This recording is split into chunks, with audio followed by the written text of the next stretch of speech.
ça, c'est de la provocation. Ces influenceurs, oui, sont dans la provocation, c'est ce qui les caractérise, mais Bruno Retailleau aussi dans la provocation. Et ça, il faut le dire. C'est plus que de la provocation, c'est des appels à la haine.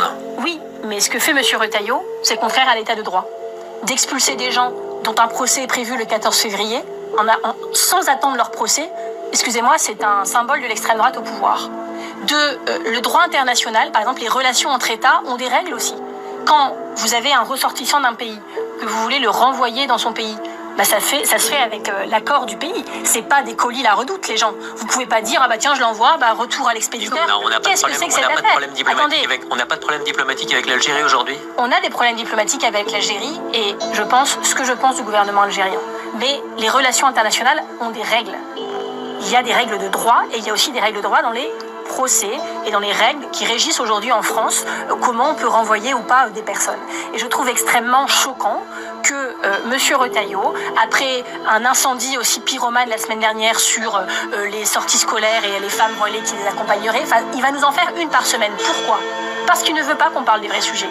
Hier, il y avait à Calais une manifestation extrêmement touchante, des centaines de personnes en mémoire des 80 personnes qui sont mortes l'année dernière sur les côtes du nord de la France en essayant de rejoindre l'Angleterre.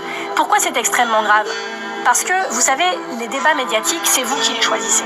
Vous, en tant que journaliste, vous choisissez dans quel ordre vont être les sujets au journal télévisé, dans quelles questions vous nous posez à nous, responsables politiques. Quand M. Retailleau allume un incendie par semaine, parce que c'est ce qu'il fait, il fait que vous me posez à moi des questions sur ses provocations, plutôt que de lui poser des questions à lui sur son bilan. Parce que c'est son bilan et celui de M. Darmanin, des morts en mer Méditerranée. Les incendies, c'est pas ces Vous savez, il y a 40% de la population de Gaza qui a été exterminée depuis le début du conflit israélo-palestinien, depuis les incursions terrestres en octobre 2023. Et je trouve que cette manière de faire de la politique occulte les sujets les plus graves, celui de l'environnement, celui des Palestiniens, beaucoup de sujets comme ça qui passent à l'ombre de micro-polémiques qui ne m'intéressent pas. Et je trouve